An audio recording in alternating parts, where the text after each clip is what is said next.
Благодаря программе «Народный бюджет» в Центре развития на базе детского сада номер 14 в Сосногорске появилась студия акваанимации и песочной терапии. Теперь популярный у местных малышей и их родителей муниципальный центр привлекает еще больше желающих провести досуг с пользой. Впрочем, у руководства организации уже есть грандиозные планы по расширению. Подробности у Виктории Науменко. Муниципальный центр развития ребенка «Я сам» открылся на базе сада номер 14 1,5 года назад. Он был задуман как альтернатива частным студиям по развитию и воспитанию детей дошкольного возраста. И альтернатива получилась весьма достойная.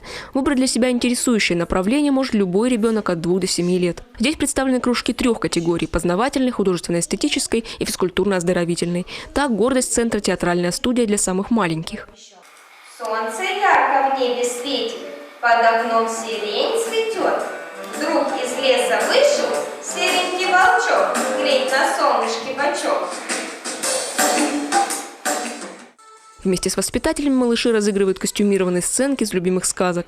Ребята постарше мастерят из конструктора и даже рисуют 3D-ручками. Вот цветное волокно, которое нагревается внутри ручки, дает нам возможность рисовать. Большая часть оборудования была приобретена при открытии центра, но оставались свободные помещения, и хотелось добавить в программу что-то особенное, творческое, живое, близкое к природе, что особенно важно в наше время технологий и гаджетов, рассказывает заведующая детским садом. Выбор пал на арт-песочницу. В саду есть помещение, а оборудования не хватало. Конечно, работа со воспитателями, со старшим воспитателем, смотрели, что приобрести. Хотелось что-то новое, потому что дети сейчас современные, много работают в гаджетах. Ну и вот случайно мы нашли вот эту интерактивную песочницу, и вот так вот закрутилось, и решили вот попробовать. Нас поддержали родители, поддержала общественность, поддержали нас и администрация.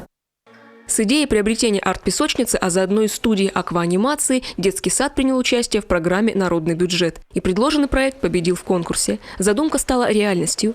Закуплена мебель, световой стол, мониторы. Желающих посещать эти занятия множество. Тем более арт-песочница доступна для дошколят любого возраста и одинаково полезна для всех. Здесь дети учатся не только рисовать, но и развивают свое воображение, свое творческое внимание. И занятие очень увлекательное. Мы занимаемся им раз в неделю. Развивается мелкая моторика рук. Дети с удовольствием посещают данные занятия и хотят вновь и вновь прийти сюда. Средства народного бюджета, около 600 тысяч рублей, стали неоценимым подспорьем воплощения идеи, делится заведующая учреждением. В этом году, вдохновившись успехом, детский сад вновь участвует в проекте «Народный бюджет». Теперь руководство садика хочет обустроить интерактивный скалодром в помещении музыкального зала. Виктория Науменко, Павел Лагутин, телеканал Юрган, Сосногорск.